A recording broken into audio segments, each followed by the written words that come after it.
Olá, hoje vamos falar um pouco sobre adaptações imperfeitas. Primeiro, precisamos saber o que é uma adaptação. As adaptações são características que permitem que o organismo sobreviva e se reproduza perante as seleções no meio, ou seja, a seleção natural que vai selecionar os organismos mais bem adaptados àquele ambiente.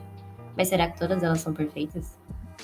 Aí vem a pergunta: quais são as restrições que impedem a evolução de chegar à perfeição?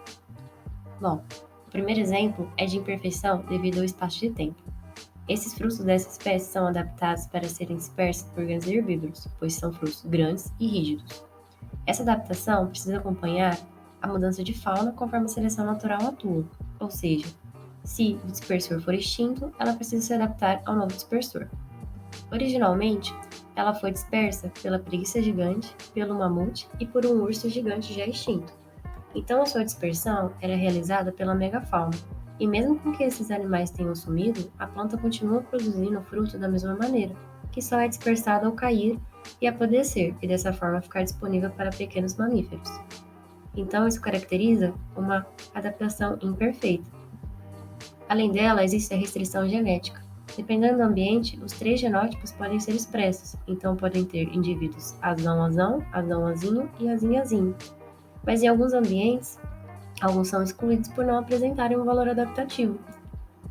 Esse é o caso da espécie de tritões, que quando se reproduz, coloca ovos, e foi observado que ao eclodir, metade da prole morria por não se desenvolver. E quando analisamos os genótipos, viam que sobreviviam os heterozigotos e os que morriam eram os homozigotos. Isso quer dizer que os homozigotos têm um valor adaptativo igual a zero quando morrem, caracterizando o homozigoto deletério, e os heterozigotos têm um valor adaptativo maior, sendo eles selecionados. Existem também as restrições ao desenvolvimento. Os organismos não podem simplesmente criar asas de um dia para o outro. O desenvolvimento depende da taxa de mutação nos organismos. A taxa de mutação em plantas é maior do que em vertebrados, por exemplo. E também depende do pleitropismo, que é um termo na genética que é usado quando um único gene controla diversas características de um fenótipo, que muitas vezes não estão relacionados. Lembrando que o fenótipo é o conjunto de características morfológicas, ou seja, físicas, e fisiológicas de um organismo.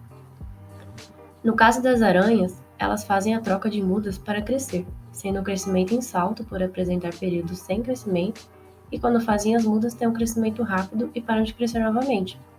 Por que então elas não realizam várias mudas e crescem de uma vez só? Primeiro, porque as mudas são perigosas e elas ficam mais expostas a predadores. E segundo, que crescer de forma contínua exigiria mais energia. Além disso, também existem as restrições evolutivas. Você já observou que a girafa tem um pescoço muito grande?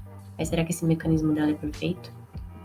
Os seus ancestrais desenvolveram adaptações que não podem ser tão vantajosas para as girafas atuais. Por exemplo, o nervo laríngeo, que dá uma volta muito grande, ele sai da cabeça, percorre todo o pescoço e volta para a cabeça novamente. Isso faz com que ela tenha que desenvolver mais nervo e os sinais enviados por esse nervo demoram mais para chegar, além de consumir uma maior energia. Bom, agora que vimos que as adaptações imperfeitas, precisamos analisar as adaptações de forma ampla, pensando em todas as funções que ela pode trazer ao indivíduo. Porque muitas vezes a adaptação do organismo pode parecer imperfeita, mas não é. No caso dos camaleões, a camuflagem é usada para se esconder de predadores. E para isso ele fica imóvel em galhos. E aí vem a pergunta: ele não sai para se alimentar? Visto que ele se alimenta de insetos? O camaleão, da mesma forma que ele se esconde de predadores, pode se esconder da presa, e quando ela se aproxima, ele aproveita. Então ficar imóvel e camuflado é uma adaptação vantajosa. Além disso, o seu padrão de cores pode ajudar a atrair pretendentes para a reprodução. É isso, pessoal. Muito obrigada e bons estudos!